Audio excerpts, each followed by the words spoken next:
अस्सलाम वालेकुम रहमతుల్లాహి వబరకాతుహు. సయ్యద్ రఫీ గారు,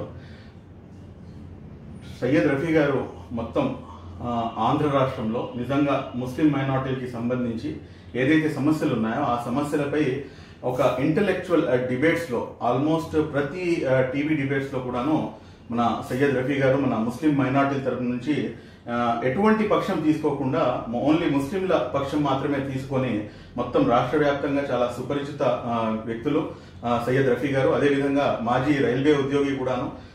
రిటైర్డ్ అయిన తర్వాత నేను నా తరపు నుంచి నేను ఏమి సమాజానికి చేయగలను అని చెప్పేసి ఆశించి ఇప్పుడు పూర్తిగా ఏదైతే మైనార్టీల కోసం జరుగుతున్నటువంటి ఏదైతే అన్యాయాలు కానివ్వండి, లేకపోతే ఏదైతే చట్టపరమైనటువంటి హక్కులు ఉన్నాయో ఆ హక్కులు సాధించుకునేందుకు కంటిన్యూస్ గా ఆయన యొక్క వాయిస్ మనం మీడియా మాధ్యమాల్లో కంటిన్యూస్ గా చూస్తూనే ఉంటాము.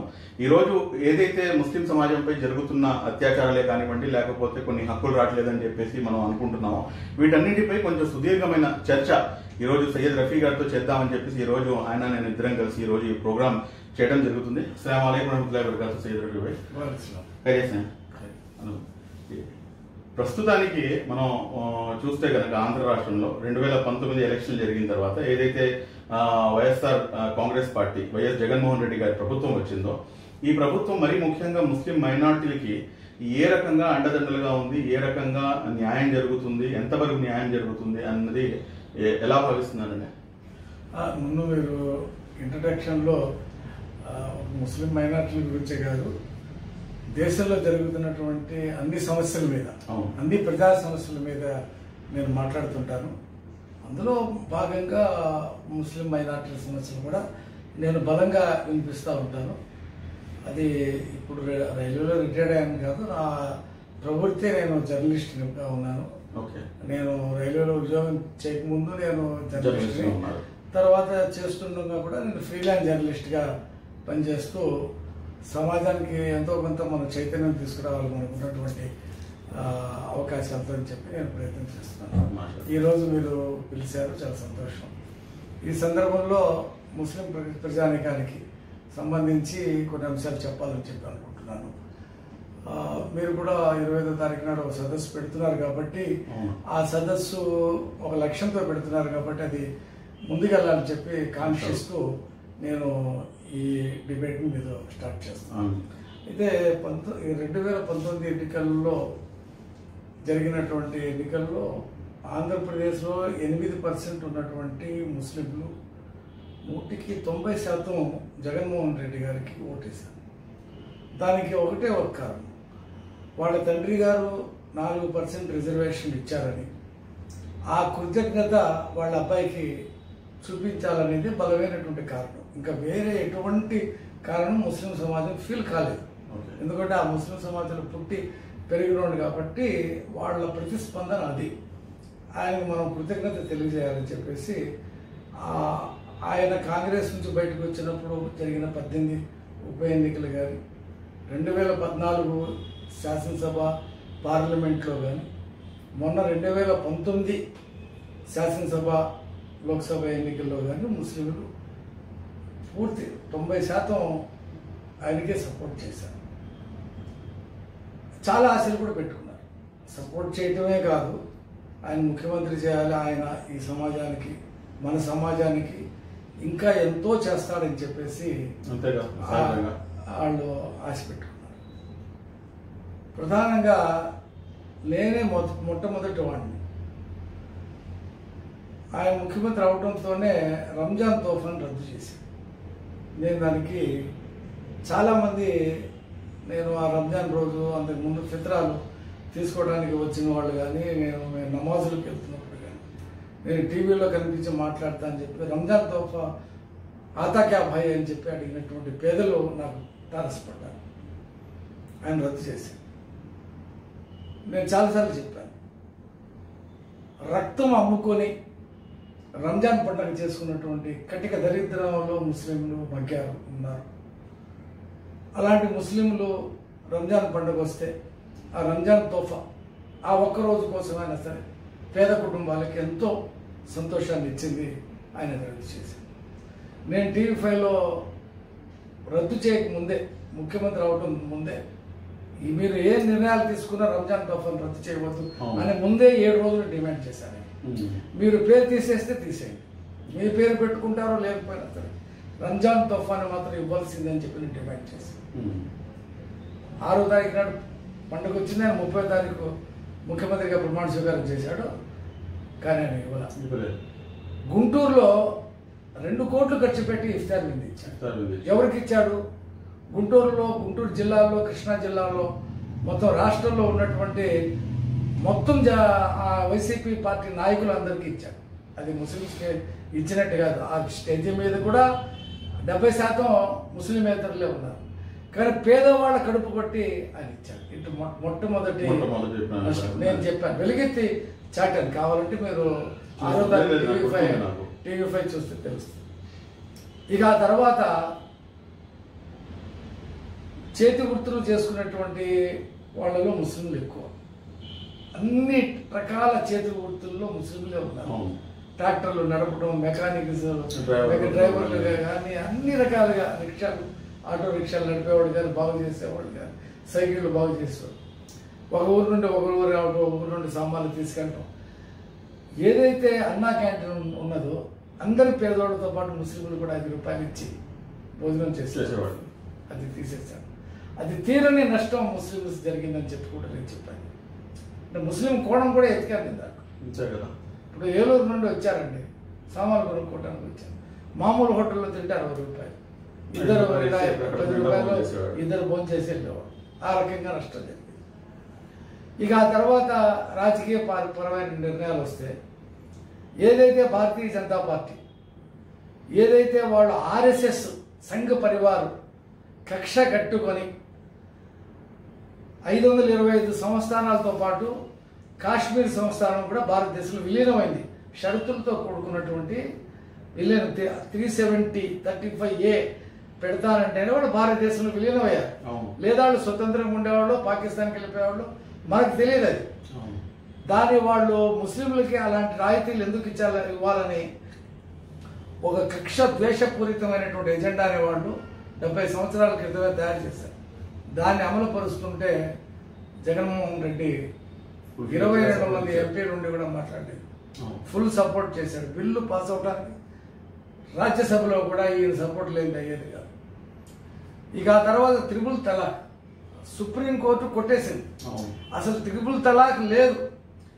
ఒకేసారి 3 సార్లు చెప్తే త్రిపుల్ తలాక్ అది విడాకులు చెల్లవని చెప్పి సుప్రీంకోర్టు చెప్పినప్పటికి కూడా త్రిపుల్ తలాక్ పేరు మీద ముస్లిం పురుషుల్ని హింసించేటువంటి 3 సంవత్సరాలు జైల్లో పెట్టేటువంటి చట్టం తీసుకొచ్చాడు. త్రిపుల్ తలాక్ చట్టాన్ని అసలు ఏది సెలెక్ట్ కమిటీకి పంపట్లేదు ఇప్పుడు. ఇది కూడా దాన్ని కూడా జగన్మోహన్ రెడ్డి ఎంపీలు సపోర్ట్ చేశారు. బాధపడ్డాం. సరే అంతవరకు అయిపోయింది, అదేదో జరుగుతుందని చెప్పి. అసలు త్రిపుల్ తలాకులు చెప్పకుండా ఉంటేనే పోతే కదా అని చెప్పి ఆ సంస్కరణ కూడా ముస్లిం సమాజం తీసుకోవాలి, అలాంటి పొరపాట్లు ఉండకూడదని చెప్పేసి డిమాండ్ చేశాం. అది పక్కకి వెళ్ళిపోయింది. CAA మీద అది గుండెలో గుచ్చేటువంటి కత్తి లాంటిది ముస్లింలకి. మొత్తం ఈ ముస్లిం సమాజాన్ని, ముస్లింలని ఈ దేశం నుండి NRC పేరు మీద తరిమేయటానికి తీసుకున్నటువంటి మొట్టమొదటి స్టెప్ అది CAA. కాంగ్రెస్ పార్టీ, కమ్యూనిస్ట్ పార్టీలు, ఇతర అనేక లౌకిక రాష్ట్రీయ జనతాదళ్, RJD, సమాజ్వాదీ పార్టీలు లాంటి ఏమైనా నితీష్ కుమార్ కూడా వ్యతిరేకించినటువంటి పరిస్థితుల్లో హైదరాబాద్ TRS కూడా వ్యతిరేకించింది. సార్ అంటే TRS గురించి చెప్పిన అతను అవకాశవాది, ఎప్పుడు 370 సమర్థించాడు. నేను అతని గురించి చెప్పిన అతను ఫక్తు, అతను అవకాశవాది. నేను అతని ఉదాహరణ చెప్పను. జాతీయ కాంగ్రెస్ పార్టీ, నువ్వు కాంగ్రెస్ అని పెట్టావు కదా, రాజశేఖర రెడ్డిని చెబుతున్నా. రాజశేఖర రెడ్డి బతుకుంటే CAA లాంటి చట్టాన్ని సపోర్ట్ చేసేవాడా అని నేను కూడా పబ్లిక్లో అడిగాను. ఆయన సపోర్ట్ చేశాడు. రాష్ట్ర వ్యాప్తంగా, దేశవ్యాప్తంగా షాహీన్ బాగులు, కొన్ని 100,000 షాహీన్ బాగులు. నేను మిమ్మల్ని ఇక్కడ అడ్డుపడుతున్నా చెప్పి అనుకోమాకండి. అంటే మీరు చెప్పిన విషయాలన్నీ చూస్తుంటే మటుకు టోటల్ గా యాంటీ ముస్లిం ఎజెండా ఏదైతే ఉందో ఆ ఎజెండాని ఇంప్లిమెంట్ చేసినట్టుగా కనిపిస్తుంది. అంటే అంటే నా మాట పూర్తి, ఇప్పుడు ఎందుకని చెప్పేసి మళ్ళీ వీళ్ళు మన సోదరులే కానివ్వండి లేకపోతే మన సమాజంలో కానివ్వండి బీజేపీతో ఎటువంటి సయోధ్య కుదరలేదు, బీజేపీకి సపోర్ట్ చేయలేదు అన్న మాటే పదే పదే మాట్లాడుతుంటారు. రెండోది ఈయన కూడా ఏం సపోర్ట్ చేసింది కాదు. మళ్ళీ ఎందుకని చెప్పేసి అన్ని బిల్స్ కి కూడాను వరుస పెట్టి సపోర్ట్ చేస్తున్నారు. అంటే ఈ విషయం జనానికి అర్థం కావాల్సినటువంటి అదే ఇప్పుడు దేశవ్యాప్తంగా వందల వేలు షాయిన్ బాగులు వెలిసి ఆ బిల్లుని వెనక్కి తీసుకోవాలి, రోల్ బ్యాక్ చేయాలని చెప్పి 14 రాష్ట్రాల ముఖ్యమంత్రులు అసెంబ్లీలో తీర్మానాలు చేస్తే ఈయన నోరు మెదపకుండా అసెంబ్లీలో తీర్మానం తప్పుల తడకతో స్పష్టత లేనటువంటి తీర్మానాన్ని పాస్ చేశారు. మొత్తం ముస్లిం సమాజం నినదించింది, ఇది తప్పు చేశావు నువ్వు, మాకు ప్రమాదకరమైనటువంటి ఇది చేశావంటే ఆయన పెద్దగా చెల్లించలేదు. మనకు కనిపిస్తుంది ఏంటంటే ఏదైనా చేస్తాను నా కోసం, నేను బీజేపీకి అనుకూలంగా ఉండాలి, మోడీతో అనుకూలంగా ఉండాలి, నా కేసులు ఉన్నాయి, నా కేసులే ముఖ్యం తప్పితే మీ సిఏఏలు, మీ ఎన్ఆర్సీలు, మీ 370లు, మీ 35Aలు నాకు అనవసరం. అలాగే రాష్ట్ర సమస్యలు కూడా పోలవరం కానీ అమరావతి కానీ ఇంకోటి కానీ ఏది కూడా నాకు అనవసరం. కేంద్రం నుంచి రావాల్సింది అడగను, నేను చేయను. నాకు నా కేసులు, నేను నా పార్టీ, నా ప్రభుత్వం. ఆయన ఎంతవరకు వెళ్ళిపోయాడంటే ఎవరైతే తన తండ్రిని రిలయన్స్ వాడు సోనియా గాంధీతో చంద్రబాబు నాయుడుతో కలిసి చంపారని చెప్పి రిలయన్స్ మీద దాడి చేశాడో, వాళ్ళ అవుట్లెట్ల మీద, వాళ్ళ మాల్స్ మీద, షాపుల మీద, అదే రిలయన్స్ అధినేతని రిసీవ్ చేసుకొని ఎయిర్పోర్ట్లో రెడ్ కార్పెట్ వేసి భోజనం పెడతాను చెప్పినటువంటి నత్వానీకి రాజ్యసభ సీట్ ఇచ్చాడు. అది ఎవరు చెప్తే ఇచ్చాడు? బీజేపీ అగ్రనాయకత్వం చెప్తే ఇచ్చాడు. ఇంతకంటే పొత్తు కావాలని చెప్పి నేను ముస్లిం సమాజాన్ని అడుగుతున్నా. నేను ఇంతకంటే కావాలా పొత్తు? పొత్తు అంటే ఏంటి మీ దృష్టిలో? టీడీపీ అయితే పొత్తు పెట్టుకుందండి, ఓపెన్ గా పెట్టుకుంది, ఈయనైతే పొత్తు పెట్టుకోలేదు కాబట్టి వైసీపీని సమర్థిస్తున్నాం అన్నట్టుగా అని మాట్లాడుతున్నారు.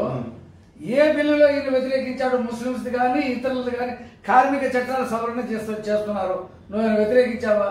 వ్యవసాయ చట్టాలు సంస్కరణ చేస్తున్నారు రైతులకు వ్యతిరేకించి, నువ్వేమైనా వ్యతిరేకించావా? ఏ బిల్లులు పెట్టినా అది ప్రజలకు సంబంధించి కానీ, ముస్లింస్కి సంబంధించి కానీ, కార్మికులకు సంబంధించి కానీ నువ్వు వ్యతిరేకించట్లేదు కదా. ఇంకా పొత్తు, ఇంతకంటే పొత్తు అనే మాట ఏముంది? ఇది పరోక్షంగా బీజేపీ ప్రభుత్వం లాగానే ఉంది కదా. బీజేపీ ఏమైనా బిల్లు పెడితే ఇక్కడ ఉండేటువంటి లోక్సభ సభ్యులు 22, రాజ్యసభ సభ్యులు 6 వ్యతిరేకిస్తారని వాళ్ళు అనుకోవట్లేదు కదా. అంటే మీరు చెప్పింది మన ముస్లిం సమాజం ఎంతవరకు అర్థం చేసుకున్నారు కదా. ఎందుకంటే గత ప్రభుత్వాలతో పోలిస్తే కనుక ముస్లిం సమాజం యొక్క ఏదైతే రాజకీయంలో ఉన్నటువంటి ప్రాతినిధ్యం ఉందో ఆ ప్రాతినిధ్యం బాగా మెరుగుపడింది. 4 ఎమ్మెల్యేలు ఉన్నారు, 4లోంచి ఒకళ్ళు ఉప ముఖ్యమంత్రి ప్లస్ మైనార్టీ మంత్రి, 2 ఎమ్మెల్సీలు ఉన్నారు. ఇంకా దీనికి మించి ఇంకేం కావాలి? మొన్న రీసెంట్ గా రాయచోటిలో కూడాను ఒక లేడీకి ఎప్పుడు కనివిని ఎరగని రీతిలో ముస్లిం సమాజానికి ఇచ్చాము, మేము ఒక మైనార్టీ మహిళకి ఇచ్చామని చెప్పేసి చెప్తున్నారు. మళ్ళీ అది రాజకీయంగా మనకి లబ్ధి చేకూరినట్టు అనుకోవచ్చా? ఇప్పుడు 8% ఓట్లు వేస్తున్నారండి. నువ్వు ముఖ్యమంత్రి ఎలాగయ్యావు? నీకు వచ్చిన 50% ఓట్లలో 8% ముస్లింస్ ఓట్లు ఉన్నాయి. 8%లో నువ్వు ఎన్ని మంత్రులు ఇవ్వాలి? 2 మంత్రులు ఇవ్వాలి మినిమంగా. 1% ఉన్నటువంటి వాళ్ళకి ఒకటే మంత్రి పదవి, 3% ఉన్న వాళ్ళకి ఒకటే మంత్రి పదవి, 2% ఉన్న వాళ్ళకి ఒకటే మంత్రి పదవి, 8% ఉన్న వాళ్ళు కూడా ఒకటే మంత్రి పదవా? ఇప్పుడు ఎస్సీలకి హోమ్ మినిస్టర్ ఇచ్చావు, విద్యాశాఖ ఇచ్చావు, రకరకాల శాఖలు ఇచ్చావు. ఒక ముస్లింను ఉప ముఖ్యమంత్రి చేశానన్న ఏ శాఖ ఇచ్చావు? విద్యాశాఖ ఇచ్చావా? విద్యుత్ శాఖ ఇచ్చావా? పురపాలక శాఖ ఇచ్చావా? రోడ్స్ అండ్ బిల్డింగ్ ఇచ్చావా? హోమ్ మినిస్టర్ ఇచ్చా? అంటే ముస్లింలు ఈ పదవులు చేయడానికి అర్హులు కాదా? చూస్తే రాజశేఖర రెడ్డి గారు ఫరీదుద్దీన్కి 2 ఇచ్చాడు. ఒక రాజశేఖర రెడ్డి విషయం కాదండి అది. అది కాంగ్రెస్ సోనియా గాంధీ నిర్ణయించింది మంత్రులు ఎవరు ఉండాలి, ఏంటి, ఎంత ప్రపోర్షనేటెడ్ ఉండాలనేది. ముస్లింలు పూర్తిగా మనం ఓటేస్తున్నారు కాబట్టి కాంగ్రెస్ పార్టీ ఎప్పుడు ముస్లింస్ ని చూపిస్తూ వచ్చింది. యూపీఏలో 7 ముస్లింస్ ఉండేవాళ్ళు సల్మాన్ ఖుర్షీద్, గులాం నబీ ఆజాద్ దగ్గర నుంచి 7 ముస్లిమ్స్ ఉండేవాళ్ళు. 5 మంది ఒకసారి, 7 మంది ఒకసారి ఉన్నారు మన్మోహన్ సింగ్ క్యాబినెట్ లో. అలాగే ఇందిరాగాంధీ క్యాబినెట్ లో ఉండేవాళ్ళు. ఎందుకు వాళ్ళు ఓటేస్తున్నారు కాబట్టి ఆ ప్రపోజల్ చూపించాడు. నీ ఓటేస్తున్న ఎక్కడ చూపించావు? ఉప ముఖ్యమంత్రి. అసలు ఉప ముఖ్యమంత్రులకు నీ దగ్గర ఇంటర్వ్యూ ఉందా? వాళ్ళు వెళ్ళి నీతో మాట్లాడగలరా? వాళ్ళకున్న అధికారాలు ఏంటి? అసలు శాఖ లేదు కదండి, మైనార్టీ శాఖ. నేను ఒకటే అడుగుతున్నాను, వాళ్ళు ముస్లిం సమాజం గుండె మీద చేసుకుని మీరు ఆలోచించండి. బీజేపీకి ప్రతి అంశంలో ఆయన సపోర్ట్ చేస్తున్నాడు. వాళ్ళు బీజేపీ ఇతన్ని పెంపుడు కొడుకు కింద వాళ్ళు చూస్తూ ఉన్నారు. రేపు పొద్దున ఒకటే చట్టం, కామన్ సివిల్ కోడ్ తీసుకొచ్చినా ఈయన సపోర్ట్ చేస్తాడు. నేను ఇప్పుడే చెప్తున్నాను మీకు. నేనేమంటారంటే ఇప్పుడు నేనేమంటారు, 4 ఎమ్మెల్యేలు ఇచ్చారంటే మరి 8% ఓట్లు వేసాడు. ఒక ఎమ్మెల్యే కూడా ఇవ్వకపోతే కూడా ముస్లింస్ ఓట్లు వేయాలా? అంటే ఇక్కడ ఇంకో అంశం కూడా ఏంటంటే, ఇప్పుడు ఇంతమందిని ఇచ్చినా గానీ వీరి వల్ల సమాజానికి ఎటువంటి లబ్ధి చేకూరుతుంది అనేది కూడా ఒక పెద్ద క్వశ్చన్ మార్క్ లో తయారైంది. ఇప్పుడు వీళ్ళే కాదండి, మిగతా కమ్యూనిటీ వాళ్ళ ఎమ్మెల్యేలకు కూడా వాళ్ళు ఏం చేయలేకపోతున్నారు. అసలు ఎమ్మెల్యేలకి అక్కడ ఏం లేదు, ఇంటర్వ్యూ లేవు. అసలు 1.5 సంవత్సరం అయితే పార్టీలో చర్చ లేదు. ఎప్పుడైనా ఒక మైనార్టీ సెల్ మీటింగ్ జరిగిందా? ఆ మైనార్టీ సెల్ నాయకులు పిలిచారా? కూర్చోబెట్టి ముఖ్యమంత్రి మళ్ళీ అలాంటప్పుడు మొత్తం ఆయన అంజద్ బాషా గారు మన డిప్యూటీ ముఖ్యమంత్రి వర్యులు అది రిజల్యూషన్ ఒకటి అసెంబ్లీలో పాస్ చేసిన తర్వాత సిఏఏపై కాదు సారీ ఎన్పిఆర్పై ఆయన మాట్లాడింది. ఎన్ఆర్సీపై మాట్లాడలేదు, ఆయన సిఏఏపై మాట్లాడలేదు. ఎన్పిఆర్పై ఆయన జస్ట్ 2010 ప్రకారంగా చేస్తామని చెప్పిన అంత మాత్రం చెప్పిన తర్వాత రాష్ట్ర వ్యాప్తంగా ముఖ్యమంత్రి గారి ఫోటోకి అంజద్ బాషా గారి ఫోటోకి ఎవరు చేయాల? వాళ్ళు వైసీపీ అభిమానులు చేశారు తప్పితే ఈ మధ్య పాలాభిషేకాలు చేయడం ఎక్కువైపోయింది. పాలు దొరక్క చంటి పిల్లలు, పేదలు ఈ కరోనాలో ఆదాయాలు లేక చచ్చిపోతా ఉన్నారు. ఉన్న పాలని ఈ ఫోటోలకి పెట్టేస్తా ఉన్నారు, విగ్రహాలకు పెట్టేస్తారు. ఇది కరెక్ట్ అని చెప్పి ముస్లింలు ఆలోచించుకోమని చెప్తున్నాను. ముస్లింసే కాదు, ప్రజలు కూడా ఆలోచించుకోమని చెప్తున్నా.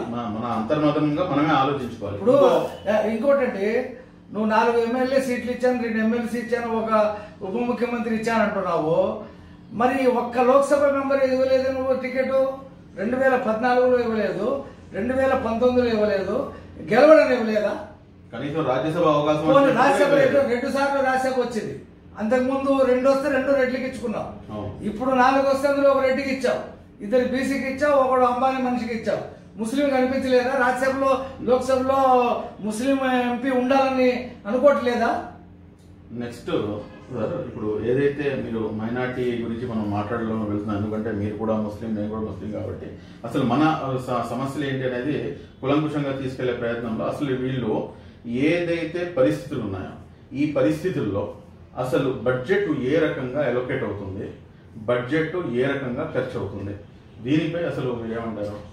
ఇప్పుడు ఎన్నికల ప్రణాళికలో అన్యాక్రాంతరమైనటువంటి వక్ఫ్ భూముల్ని మేము కమిషనర్ ని ఏర్పాటు చేసి ఎన్ని కూడా వెనక్కి తీసుకొస్తాం అన్నారు. సెక్షన్ 83 ప్రకారంగా వక్ఫ్ ట్రిబ్యునల్ ఏర్పాటు చేస్తేనే మీరు వక్ఫ్ కాపాడుకోగలరు. ఉమ్మడి ఆంధ్రప్రదేశ్ లో 1,40,000 ఎకరాలు ఉన్నటువంటి వక్ఫ్ భూములు 70,000 ఎకరాలు అన్యాక్రాంతమైందని చెప్పి కమిటీ, కేంద్ర కమిటీ, రాష్ట్ర కమిటీలు చెప్పిన ఎంక్వైరీ కమిటీలు. మరి ఆంధ్రప్రదేశ్ లో అన్యాక్రాంతమైనటువంటి వక్ఫ్ భూముల్లో 1 గజం వెనక్కి తీసుకొచ్చారా? ముస్లిం సమాజంలో ఉన్నటువంటి పెద్దలు ఎందుకు అడగట్లేదు నేను అడుగుతున్నా. లేదా ముస్లిం ఎమ్మెల్యేలు ఎందుకు అడగట్లేదు అని చెప్పి నేను అడుగుతున్నా. మరి ఉప ముఖ్యమంత్రి ఉండి ఏం చేస్తున్నాడు అని చెప్పి అడుగుతున్నాను. ఇంకెన్నాళ్ళు చూస్తారు? కొత్త ప్రభుత్వం అని ఇవాళ 15 నెలలు అయిపోవస్తా ఉంది. ఇంకెప్పుడు పెడతారు మీరు కమిషనరేట్, దానికి జ్యుడిషియరీ పవర్ ఎప్పుడు చేస్తారు? రిపోర్ట్ ప్రకారంగా అండి, ఆర్టీఐ రిపోర్టు 2019-20 ప్రకారంగా మీరు ఎంత బడ్జెట్ అయితే అలొకేట్ చేశారో, అది ఎంత ఖర్చు చేశారంటే అప్పుడు బడ్జెట్ అలొకేట్ చేసినప్పుడు 2,242 కోట్లు సంథింగ్ అలాట్ చేశారు. పేపర్ యాడ్ కూడా ఇచ్చారు. దాంట్లో చాలా మంది సంతోషించి పేపర్ యాడ్ ఇచ్చారు. కానీ వాస్తవానికి చూస్తే అక్కడ ఇచ్చింది 952 కోట్లు. పోనీ ఆ 952 కోట్లలో నుంచి మీరు ఎంత ఖర్చు పెట్టారంటే దాంట్లో చూపించిన లెక్కలు ఏంటంటే దగ్గర 472 కోట్లు ఏదైతే అమ్మ ఒడి పథకం ఉందో ఆ అమ్మ ఒడి పథకానికి డైవర్ట్ చేసేసారు. అంటే ఇంతకు ముందు ఏదైతే జనరల్ స్కీమ్స్ ఉన్నాయో మనం గత ప్రభుత్వాలనే కాదు రాష్ట్ర వ్యాప్తంగా కూడా మీరు అన్ని రాష్ట్రాలతో కూడా కంపేర్ చేసుకుంటే కొన్ని జనరల్ స్కీమ్స్ ఉంటాయి, కొన్ని ఆ శాఖకు సంబంధించిన స్కీమ్స్ ఉంటాయి. జనరల్ స్కీమ్స్ లో ఖర్చు పెట్టింది కూడాను మేము మైనార్టీలపై ఖర్చు పెట్టామని చెప్పి చూపిస్తున్నారు ఈ ప్రభుత్వం. ఇది ఎంతవరకు సమంజసం? ఇప్పుడు ఒక్క మైనార్టీ విషయంలో కాదండి, బీసీల విషయంలో కూడా అదే పరిస్థితి. బీసీ ఫైనాన్స్ కార్పొరేషన్ ఏర్పాటు చేయాలా, ఎస్సీ కార్పొరేషన్ మూడుగా విభజించాడు, మాదిగలు, మాలలు, రెల్లీస్ అని. దానికి నిధులు కూడా ఈ పథకాలకే తీసుకెళ్ళిపోయాడు. మైనార్టీ ఫైనాన్స్ కార్పొరేషన్ నిధులు కూడా ఇటే తీసుకెళ్ళిపోయాడు. బీసీ ఫైనాన్స్ కార్పొరేషన్ పెట్టలేదు. ఈ పథకాలు అంతకుముందు స్వయం ఉపాధి కోసం ఏవైతే కార్పొరేషన్లో యువతకి ఉద్యోగాలు ఇవ్వడానికి, లోన్లు ఇవ్వడానికి 1 లక్ష 2 లక్షలు, అలాగే షాపులు పెట్టుకోవడానికి ఏదైతే పథకాలు ఉన్నాయో అవన్నీ తీసేసి వీటికి పెట్టేసి అందులో ఉండేటువంటి డబ్బు మీకు ముస్లింలు ఇంతమంది ఉన్నారు, మీకు ఇంతమందికి లబ్ధి జరిగిందని చెప్తున్నాడు. అది సరైనటువంటి పద్ధతి కాదు. ఎవరి కార్పొరేషన్ వాళ్ళకి ఇస్తే వాళ్ళు వాళ్ళ సమాజానికి వాళ్ళు ఉపయోగించుకొని వాళ్ళని ఆర్థికంగా పరిపుష్టి అయ్యి వాళ్ళని స్వతకాల మీద నిలబడటానికి ఉపయోగపడేటువంటి దాన్ని ఒక ముస్లింసే కాదు వ్యతిరేకిస్తుంది, ఎస్సీలు వ్యతిరేకిస్తున్నారు, బీసీలు కూడా వ్యతిరేకిస్తా ఉన్నారు. అదే రిపోర్ట్ లో 100 కోట్ల రూపాయలు దుల్హన్ స్కీమ్ కి కేటాయించామని, 100 కోట్ల రూపాయలు మేము రిలీజ్ చేసేసాము, ప్లస్ అల్టిమేట్ ఎవరైతే లబ్ధిదారులు ఉంటారో వారికి చేకూరిందని చెప్పేసి ఒక రిపోర్ట్లో, అదే రిపోర్ట్లో ఇచ్చారు, ఆర్టీఏ రిపోర్ట్లో. మళ్ళా 2019 వైఎస్ జగన్మోహన్ రెడ్డి గారు సీఎం అయిన దగ్గర నుంచి తీసుకొని ఇప్పటి వరకు ఎవరికైనా ఏదైతే దుల్హన్ పథకం ఉందో ఆ పథకం ద్వారా యాక్చువల్గా ఏం చెప్పింది అయితే 1 లక్ష రూపాయలు, గత ప్రభుత్వాలు అయితే 50,000 ఇచ్చేది. ఎవరికైనా 1 రూపాయి అయినా కానీ ముట్టినటువంటి దాఖలాలు ఉన్నాయండి? ఏమంటే అసలు ముస్లిమ్స్ విషయానికి వస్తే ఈ ప్రభుత్వం వచ్చిన తర్వాత ముస్లింలకి ప్రత్యేకించి చేసింది ఏం లేదు. 1 రూపాయి కూడా నేరుగా ఇచ్చింది లేదు. దుల్హన్ పథకం అటకెక్కింది. ఎవరో కొంతమంది పేపర్ స్టేట్మెంట్ వాళ్ళు ఇచ్చుకుంటున్నారు, దుల్హన్ పథకం వచ్చింది అదే అని చెప్పేసి. ప్రభుత్వం అయితే ప్రకటన చేయలేదు. మ్యారేజ్ కార్డు ప్రొడ్యూస్ చేస్తే అంతకుముందు కిరణ్ కుమార్ రెడ్డి గారు ఉన్నప్పుడు కానీ, చంద్రబాబు నాయుడు గారు ఉన్నప్పుడు కానీ ఆ నిఖా జరిగే ముందే డబ్బులు వచ్చి ఇచ్చి వెళ్ళేవాడు ఆఫీసర్. తెలంగాణలో కూడా అలాగే జరుగుతూ ఉంది. అలాగే ఇచ్చింది ఇంతవరకు జరగలేదు. దాని ఎన్హాన్స్మెంట్ 1 లక్ష రూపాయలు చేస్తామన్నారు, జరగలేదు. నేనేమంటున్నానంటే, నేను చాలాసార్లు 1 టౌన్ నుండి వస్తుంటాను విజయవాడలో. అక్కడ ఒక హౌస్ ఒకటి కట్టారు. ఏం హౌస్ అంటే అది మన ముసాఫిర్ ఖాన్ పెద్దది కట్టారు. ఎవరి హయాంలో కట్టారు? గత ప్రభుత్వ హయాంలో, చంద్రబాబు నాయుడు గారి హయాంలో, స్థానిక శాసనసభ్యుడు జలీల్ ఖాన్ హయాం. ఈ ఎన్నికలకు ముందు అది ఎలా ఉంది, ఇప్పుడు కూడా అలాగే ఉంది. అది 1 రాయి పెట్టిందే లేదు, 1 దర్వాజా పెట్టింది లేదు. ఎప్పుడైతే ఎలక్షన్కి ముందు పని ఆగిపోయిందో ఇప్పుడు కూడా అలాగే ఉంది. నేను విజయవాడ ముస్లింస్కి ప్రత్యేకించి చెప్తా ఉన్నా, మీరు వెళ్ళి చూడండి. అంటే అది చంద్రబాబు నాయుడు కట్టాడు కాబట్టి ఇది కట్టడు. ఎందుకు? చంద్రబాబు ఒకటే కాదండి, రాష్ట్ర వ్యాప్తంగా ఎన్నో మైనారిటీ హాస్టల్స్ ఎన్నో చోట్ల కూడా, నెల్లూరులో కానివ్వండి, చిత్తూరులో కానివ్వండి. చిత్తూరులో ఇంకా గమ్మత్తమైన సంఘటన కూడా జరిగింది. 5.5 ఎకరాలు ఆల్రెడీ గవర్నమెంట్ ఎలొకేట్ చేసింది. ఎలొకేట్ చేసిన దాంట్లోంచి 1 ఎకరం స్థలం ఏమో హిందువులు వచ్చి అక్కడ ఒక అనాథ శవాన్ని రాత్రి పాతి పెట్టేస్తారు. అక్కడ బోర్డు ఉంది కలెక్టర్ గారిది. ఇటువంటి పరిస్థితులు ఇవన్నీ మనం అదే ఇప్పుడు ముస్లిం సమాజం ఆలోచించాలి. నేను ఇంకోటి చెప్తా ఉన్నాను, ఇది ఒక్క ముసాఫిర్ ఖానే కాదు, చంద్రబాబు నాయుడు కట్టినటువంటి 8 లక్షల ఇళ్లే ఆయన పేదలకు ఇవ్వడానికి సిద్ధంగా లేడు. చంద్రబాబు ఏది కట్టినా అసలు పడగొట్టేయడమో లేకపోతే వదిలేయటమో చేస్తా ఉన్నాడు. దాని అంతగా పడగొట్టలేదు. అందులో ఇందాక గారు ఇలాంటి చాలా ఉండుంటాయి. ఇది రాష్ట్ర వ్యాప్తంగా అన్ని వాటి మీద జరుగుతున్నటువంటి చర్చ. అది కాకుండా ముస్లిం పిల్లల మీద జరుగుతున్నటువంటి దాడి. గౌస్ అనేటువంటి ఒక యువకుడు మందులు కొనుక్కోవడానికి సత్యనపల్లిలో వెళ్తే పోలీసులు కొడితే ప్రాణాలు విడిచేశాడు. ఏమిచ్చాడండి ముఖ్యమంత్రి గారు? అప్పుడు అంతకు ముందు ఎల్జీ పార్లమెంట్స్ లో చనిపోతే 1 కోటి రూపాయలు, ఆరోగ్యం దెబ్బతింటే 10 లక్షలు ఇచ్చాడు. ఇక్కడ ప్రాణాలు వదిలిపెడితే ఎంత ఇచ్చాడో తెలియలేదు. నేనే చూడలే ఎంత ఇచ్చాడు, ఏం ఇవ్వలేదు కదా. అతను బతుకులు అతను చావా చచ్చిపోయాడని వదిలేశారు. దళితుల మీద కూడా దాడులు జరుగుతూ ఉన్నాయి. వాళ్ళని కూడా పెద్దగా పట్టించుకున్నట్టు లేదు. నిన్న మొన్న విజయవాడలో జరిగినటువంటి ఆ అమ్మాయి మర్డర్ కేసు ఇక్కడ మన విజయవాడ దివ్యవాణి సంథింగ్ అమ్మాయి నిన్న పిలిచి 10 లక్షలు ఇచ్చాడు. చాలా మంచి పని చేశాడు, మంచిదే. వెంటనే మహిళా కమిషన్ వెళ్ళింది, అన్నీ చేశారు. ఆయన ఎందుకు దాన్ని ఉపయోగించుకున్నాడు అంటే రాజకీయంగా ఉపయోగించుకున్నాడు.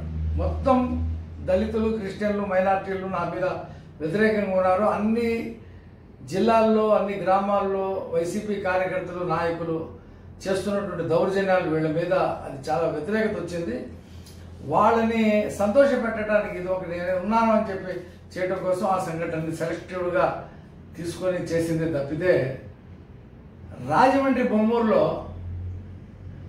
10 సంవత్సరాల అమ్మాయి మీద వైసీపీ నాయకులు చేసినటువంటి నాయకుడితో పాటు 2-3 చేసినటువంటి అత్యాచార ప్రయత్నం వాళ్ళు ఓపెన్గా ఆగస్టు నెలలో తల్లిదండ్రులు చెప్తే కూడా కదలలేదు.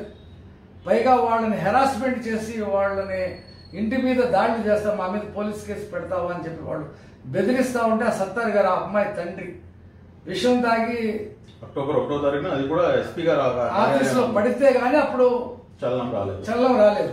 కానీ ఇప్పటికే వాళ్ళు అరెస్ట్ చేయాలి. ఇవాళ పొద్దున కూడా ముఖ్యమంత్రి దిశా చట్టం గురించి మాట్లాడుతూ ఉన్నాడు. కేంద్ర ప్రభుత్వం వెనక్కి పంపించింది, ఆ చట్టం అవతల సుప్రీంకోర్టు సోషల్ మీడియాలో వచ్చినటువంటి అవేర్నెస్ కానివ్వండి, లేకపోతే దీనిపై జరిగినటువంటి చర్చ, బొమ్మలపై జరిగినటువంటి చర్చ ఏదైతే ఉందో వీటన్నింటినీ దృష్టిలో పెట్టుకొని కోర్టు ఇన్వాల్వ్ ఏం చేసిందంటే ఎవరైతే నిందితులు ఉన్నారో వాళ్ళు నానిను బాబీ అని చెప్పి వాళ్ళిద్దరు ఉన్నారు. వాళ్ళిద్దరు కూడా అదే పార్టీకి చెందిన నాయకులు. వాళ్ళిద్దరి పేరు మీద కూడా ఏదైతే బెయిల్ ఉన్నాయో ఆ బెయిల్ రద్దు చేసింది. అంతేగాని ప్రభుత్వం ప్రత్యేకంగా ఏమి ఎవరికి పంపలేదు. ఒక డిప్యూటీ సీఎంఏ మాట్లాడలేదు, ఒక ఎమ్మెల్యేలు మాట్లాడలేదు. రెండోది మీకు రాజమండ్రి, నేను సిపిఐ రామకృష్ణ గారితో కలిసి నేను రాజమండ్రి శిరోమండలం వరప్రసాద్ కేసు విషయంలో వెళ్ళాను. ఆ యువకుడితో మాట్లాడాను, జరిగింది ఎలా ఉందో తెలుసుకున్నాం. 2 రోజుల క్రితం ఉద్యోగంలో చేరినటువంటి ఒక ముస్లిం యువకుడు ఎస్ఐగా, ట్రైనీ ఎస్ఐగా ఉంటే అతని మీద కేసు పెట్టి ఒక హెడ్ కానిస్టేబుల్ అతన్ని జైలుకి పంపించారు. ఎవరైతే కవల కృష్ణమూర్తి అని చెప్పి ఉన్నాడో దగ్గరుండి శిరోమండలం అతను కొట్టి చంపాలని ప్రయత్నం చేసి శిరోమండలం చేశాడు. అతని మీద ఇంతవరకు చర్యలు ఈ ప్రభుత్వం రాష్ట్రపతి ఇన్వాల్వ్మెంట్ అయినా సరే రాష్ట్రపతిని లెక్క చేయలేదు. ఆయన ఎంక్వైరీ ఏమని ఒక ఆఫీసర్ నామినేట్ చేసిన ఆఫీసర్ ఇంతవరకు ఇచ్చేయలేదు. ఒక ముస్లిం యువకుడు 2 రోజుల క్రితం రాజమండ్రి స్టేషన్లో ఎస్ఐ ట్రైనీగా వచ్చిన లోపల పెట్టించారు. లాస్ట్ ఒక ఇష్యూ మాట్లాడడం మనం కంక్లూడ్ చేస్తామండి.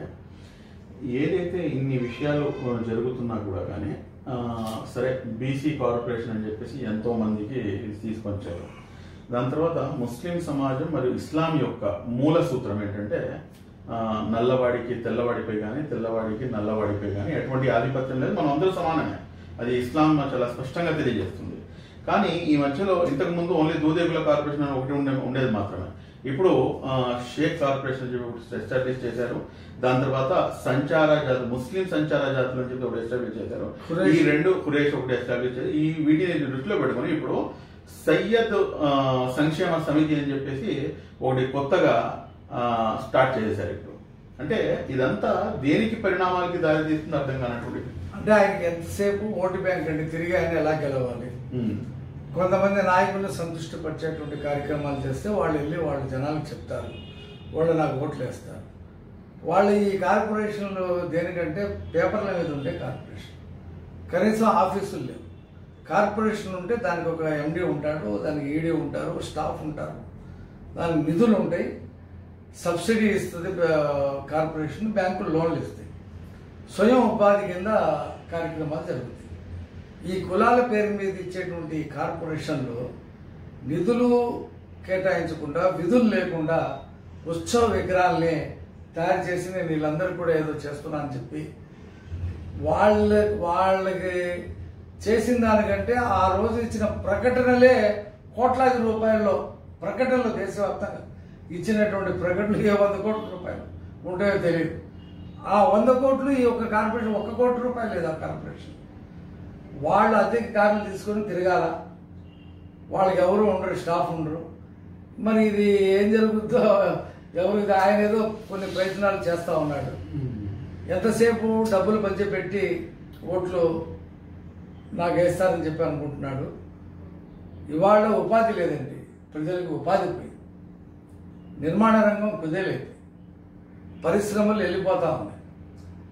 75% స్థానికులకే ఉద్యోగాలు ఇవ్వాలి పరిశ్రమ పెడితే అంటే ఈ పరిశ్రమలు పెట్టే పరిస్థితులు ఎవరు లేరు. ఒక పరిశ్రమ ఉద్యోగాల్లో ఇవ్వాలంటే దాంట్లో ఉండేటువంటి ఆ టెక్నీషియన్స్ వాళ్ళు ఆ పరిశ్రమకు సంబంధించిన వాళ్ళు ఎక్కడుంటే విదేశాలు ఉంటే విదేశాలు, ఇతర రాష్ట్రాల్లో ఉంటే ఇతర రాష్ట్రాలు, మన రాష్ట్రంలో ఉంటే మన రాష్ట్రం, ఆ జిల్లాలో ఉంటే జిల్లాలో తీసుకుంటారు. వాళ్ళకి ఎవరైనా ఒకటే. కానీ ఇక్కడ లోకల్లో పెట్టుకోవాలంటే వాళ్ళు 75% పెట్టుకోలేదు. ఆ పరిశ్రమ స్వభావాన్ని బట్టి ఆధారపడి ఉంటుంది. కాబట్టి పరిశ్రమలు పోతా ఉన్నాయి, ఉపాధి లేదు, ఉద్యోగాలు లేవు, కనీసం నిరుద్యోగ వృత్తి లేదు. ఈ పరిస్థితుల్లో రాష్ట్రంలో అభివృద్ధి లేదు. రోడ్లన్నీ వాడు పేపర్లు వేసాడు, బస్సు నడిచిందంట, ముందు 2 చక్రాలు ఊడి రోడ్డు మీదకి వెళ్ళిపోయింది, పేపర్లు చూడిపోయి. అలాగా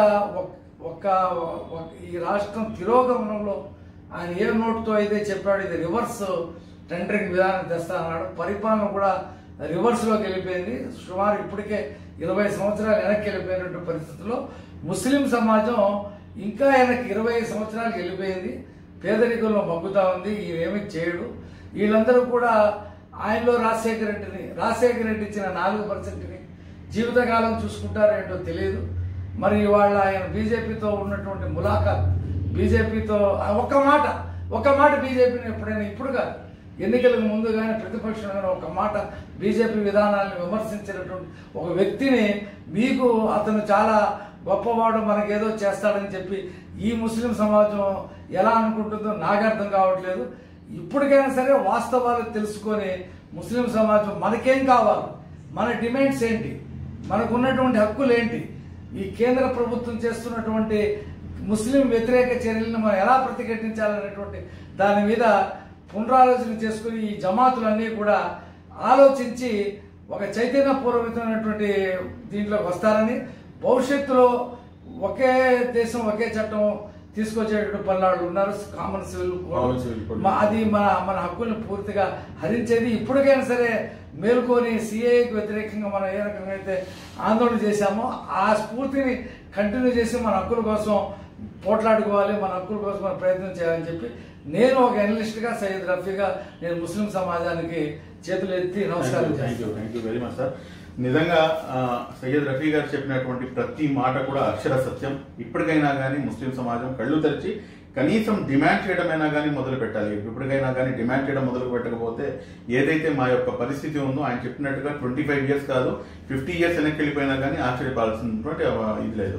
కాబట్టి నేను ప్రేక్షకులందరితో కూడా నేను దయవంచి మీ అందరితో కూడా కోరేది ఏంటంటే, దయచేసి మీరందరూ కూడా స్టార్ట్ క్వశ్చనింగ్.